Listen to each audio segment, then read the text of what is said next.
it really worries me, because if somebody told me that I discriminated against them because of anything, I will sit back and think, oh my goodness. But for this organization, it's almost like it's a badge of honor. We discriminated against him because how could he believe that, God created us male and female? So to me, that is a big worry. Felix and Ngole, do you know, whenever I see your face, it makes me smile, because you're just such a happy, nice chap, and it's unbelievable what you've been going through. But it's good to talk to you again. It really is. Welcome back to the channel, and we're going to be talking about your latest developments in your case. Just if anybody doesn't know, right? This is over 10 years now. 2015-16, you were kicked off of a social work course because somebody found out you'd responded in a Facebook post earlier that you thought marriage between a man and a woman, and the course leaders thought that's an incompatible view with social work. You were kicked off. Ridiculous. You won that case. Great. Good for you. Supported by the Christian Legal Centre. Pain, life trauma, whatever. You got through it. You won it. You went back. You're a social worker. Congratulations, Felix. Thank you, Dr. Then you were trying to go for jobs. Yep. And there was this Touchstone organization back in, was it 2022? And Yeah. You'd got this job, and you were, they said, yeah, you're fantastic. We want you. And then was it head of operations, who's a LGBT activist? Oh, that Felix and Ngole. Right. And then they decided, no, you haven't got the job because, there was a tribunal, an employment tribunal. You took them to court, and during the tribunal, if I'm not mistaken, right, and apologies for going on, you can speak in a minute, but if I'm not mistaken, this particular activist, head of operations, objected to your views and said even quoting something like John 3:16 could lead to death. Oh my goodness. Right. So you quite rightly in the Christian Legal Centre thought, don't be ridiculous. We're going to appeal this, right? We're going to appeal this. And you did. And the Employment Appeals Tribunal have said, whatever Touchstone publish, they've said the decision was unjustified. Yep, it was completely unjust. Because you're a lovely bloke, right? And you would never discriminate against anybody. You're a lovely bloke. So it was unjustified, right? So that's where we are. Yep. So tell us a little bit about what happened then, how you feel. I mean, we've got the facts out. It's completely crazy. First of all, tell us how you're doing, how you're coping with all that, Felix. I think God is helping me. I'm doing very, very well. I think somebody asked me a couple of months ago, how does it feel? I mean, it feels like, I'm a target for many people, which is not a surprise. But I think what really worries me is that, they're not targeting me for hating anyone or for harming anyone.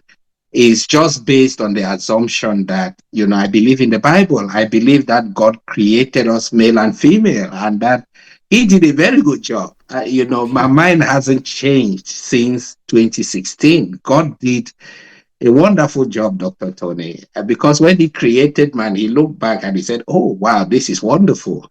So, and if God said it's wonderful, and if he still says today that it's wonderful, who is man to say, no, it's not? So I think that's what worries me, that, they say all sorts of things, but what they will not say is that I've ever discriminated against anyone. I've worked in this sector for probably more than 20 years. And the reason why I'm still there is because I genuinely care about people. And I am passionate about people because God is passionate about people. And when I go out there to work with people, I think of the love of Christ and the fact that he loves us as his children. And he wants us as his children to show that same love. And part of showing that love is standing on his word. You cannot tell somebody a lie and believe that you're helping them. That's just not correct. And whenever we have the opportunity to challenge that false belief, I think we should stand on the side of the truth, and we shouldn't apologize for it.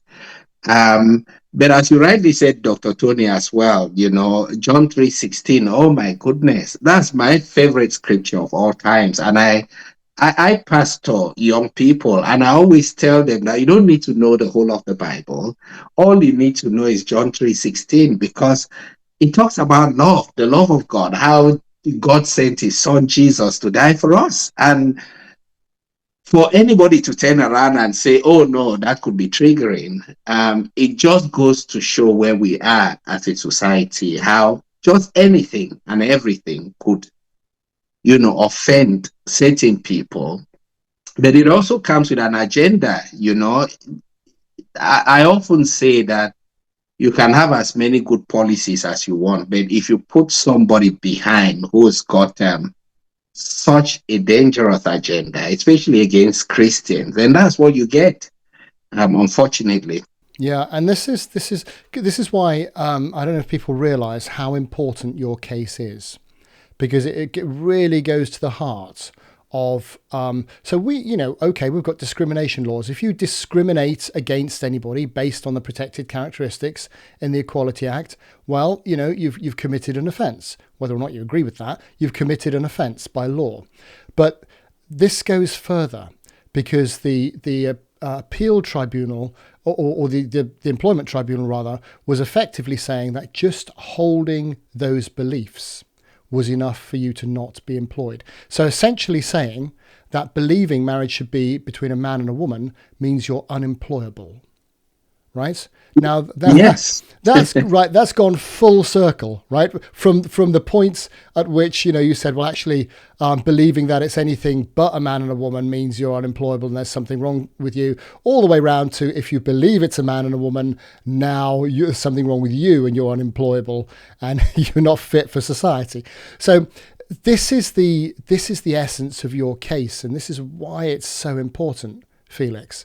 And the facts are the facts. So where do we go from here? Have you got any timings? And you're still working at the Christian Legal Centre, and thank God for them. Our supporters come from all faiths and none. Yep, and we champion the secular evidence base. But thank God for them doing their work, because who knows what sort of precedent would be in place had they not, right? So where's the timing from here? What's going to happen? Before I get to the timing, I think you said something else which is very, very crucial, Dr. Tony. We talk about discrimination, we talk about the Equality Act and stuff like that. Even when I went to the first tribunal, I mean, they found out that, Touchstone discriminated against me.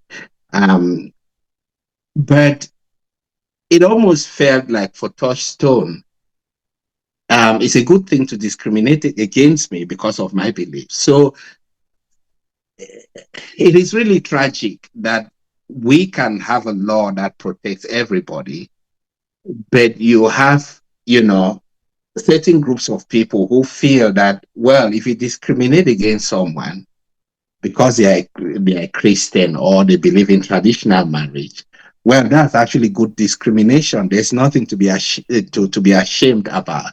And that really worries me. It really worries me, because if somebody told me that I discriminated against them because of anything, I will sit back and think, oh my goodness.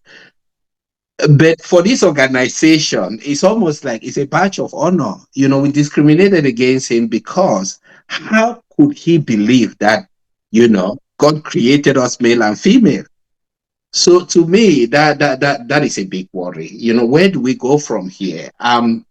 Although I won the case at the appeals tribunal, we still felt that, well, there are other grounds that we could appeal.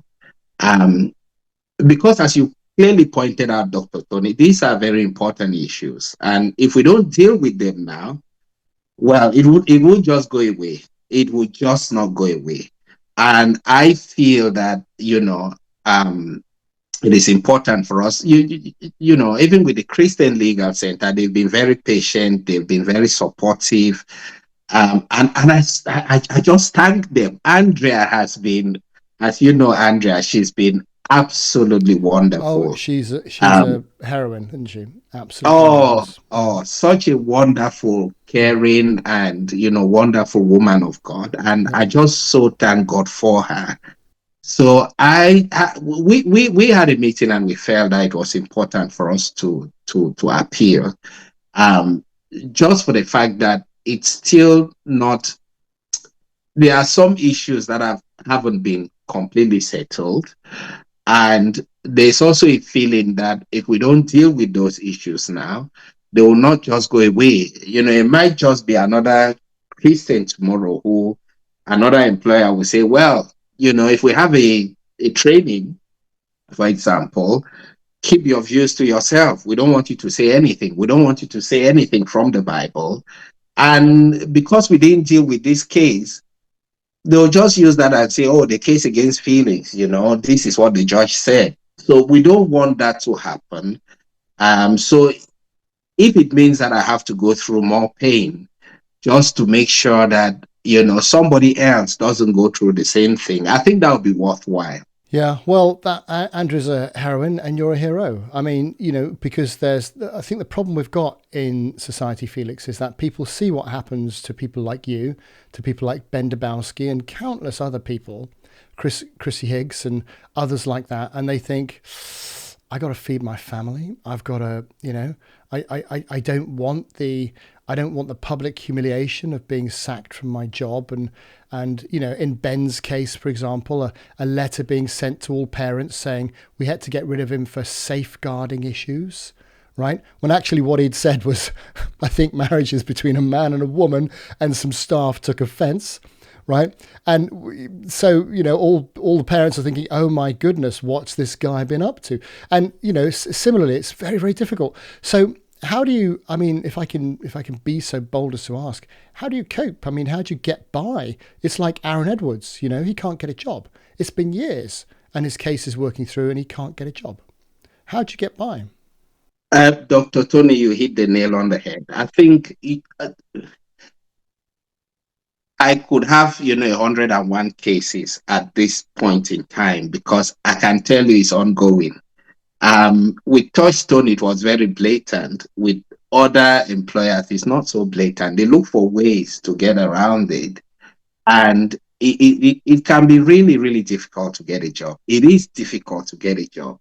But we've got hope, Dr. Tony. When you stand on biblical principles, on the truth, you never lose. God provides. Mm. And I often say that, we've never had a day when we've gone hungry.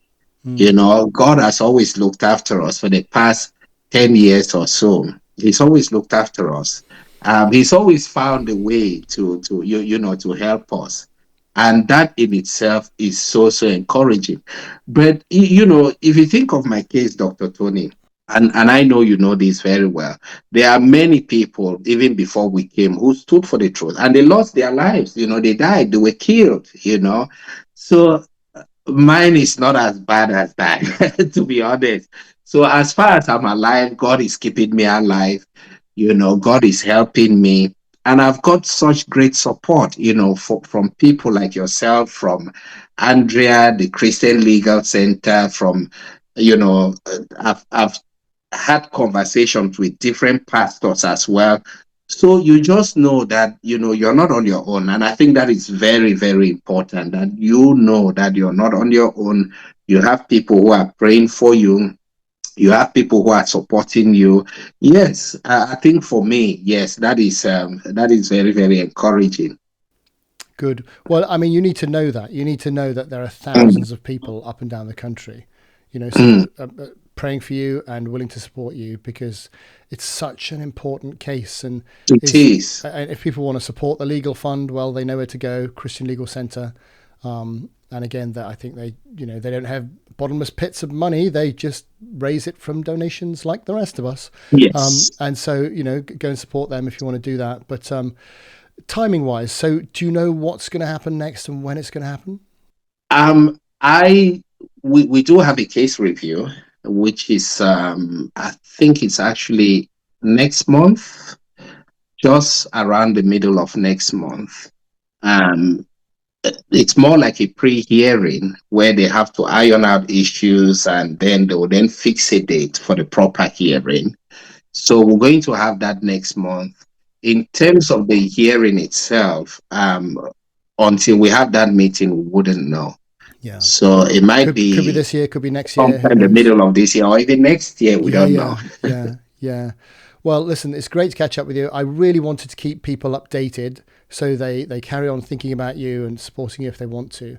And we'll, as soon as anything happens, we'll get you back and we'll talk about it. And God willing, you and I meet separately anyway and talk to each other if we can find a way of doing that. But Felix and Yes. Ngole, thank you so much for everything. Thank you, Dr. Tony. Take care.